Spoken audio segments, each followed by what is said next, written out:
Hey guys, welcome to Your First Quilt Part 2. So we have put our quilt top together, right? So however many charm packs you decided to use, that's all done. Now we need to baste the quilt. And basting the quilt basically means that you need to have your top, your middle, which is your batting, and your backing, and have all of those be put together so that then you can quilt it. So it's called basting. And the supplies that you need for basting your quilt are, and let me just say there's several methods of basting, but I'm gonna tell you the one I think is best for beginners, and that's what we're gonna go over today. So I want you to have some blue painter's tape or some masking tape, something that is really easy for you to work with. You also need a nice clean surface. So that's why I'm in my dining room. I'm gonna be using my dining room table for this, but the floor, a big hard surface on your floor, or if you have a large work table, somewhere that's clean and large enough for you to lay your quilt out in order to safety pin all those layers together. So I also have my safety pins here, and these are the large guys. You can get these at your local craft store. The other thing that you need is batting. I will have some resources linked in the description box for different types of batting that you can use, but if you're a beginner, you've never bought batting before, I recommend Warm and Natural or Warm and White. You can get it on Amazon. I'll have links below. I have a whole blog post that talks about different materials of batting and kind of good options.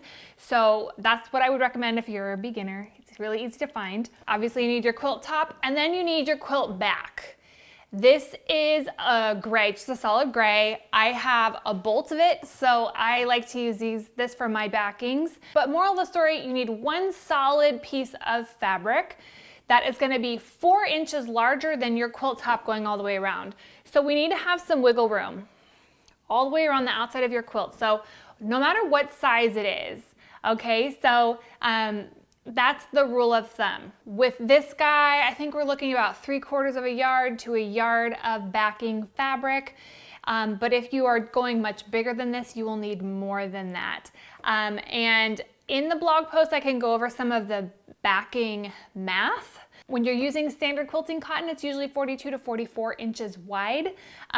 So think through that when you're prepping your backing, and no matter what size your quilt top is, your backing needs to be 4 inches larger going all the way around, okay? If you have any other questions about that, you can hit me up in the comments or on my blog post comments and I will help you out. Okay, so let's baste the quilt together. The first thing we need to do is put our backing fabric onto our surface. That's what the painter's tape is for. So I've got my backing already pressed, and this is Kona cotton. So if you are using a solid, your right side, wrong side might not matter, but your right side, so if you're using a print, your right side needs to be facing down.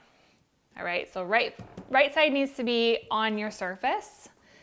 This will be the wrong side of your fabric. And we wanna put it on our surface so that we can tape it down and make sure that it's nice and secure and taut. There's no wrinkles, bubbles, any of that. So make sure it's pressed and that it's nice and straight and taut along your hard surface.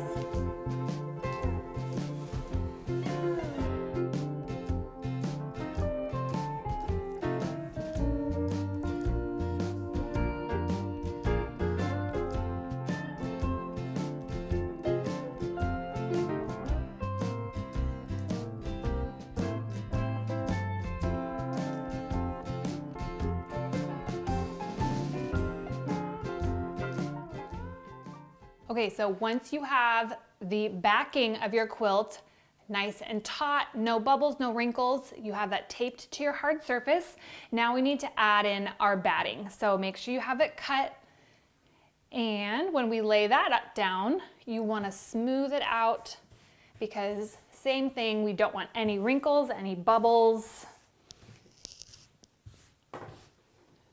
If you have wrinkles or bubbles now, that will translate into the quilt once you start quilting it.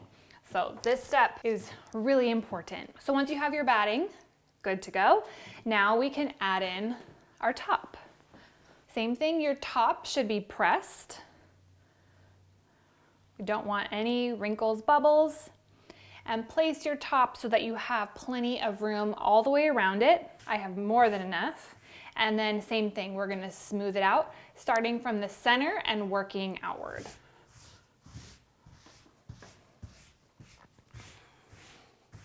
Make sure everything's laying flat. We're not pulling on anything, we're not distorting the fabric at all. Once we have all 3 of those layers ready to go, we can use our safety pins and add a safety pin. I like to do them about 4 inches apart. So that's basically 1 per square.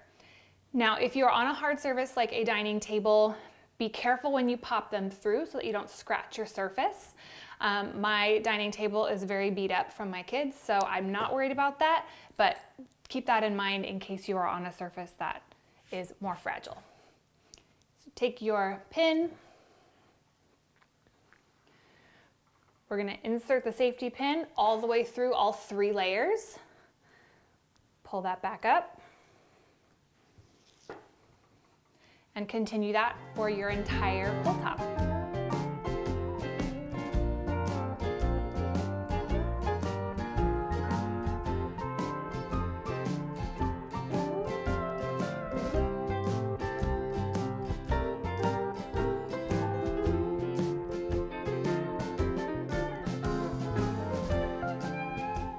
Right guys, that wasn't too bad, right? It goes pretty quick, especially for a small quilt like this. This is called pin basting. It's my favorite method for beginners especially. I wanted to mention that if you are gonna use your backing, I recommend a solid for those of you that are beginners because it's just easier to use. If you've got a print on the back, make sure that it's straight. So keep that in mind if you're using a print. Once you're done, you can pick up the tape, throw that away, and get ready to do our quilting. That's gonna be the next lesson. Your First Quilt number 3. That's gonna be all about quilting, and I want you to have a walking foot with your sewing machine, which I'll go over in the next video, but if you wanna find one and go ahead and purchase that now so you're ready to go, that is gonna be one of the supplies we need for the next video. Don't forget to check down below, see the blog post. It'll have lots of information, other methods of basting, types of batting, if you want to learn more about those things. These videos are meant to be boiled down to make it real easy. I'm just happy if you are, as a beginner, finish your first quilt. So that's what we're going for. Have fun doing your pin basting, and I will see you in the next lesson to do our quilting. Bye.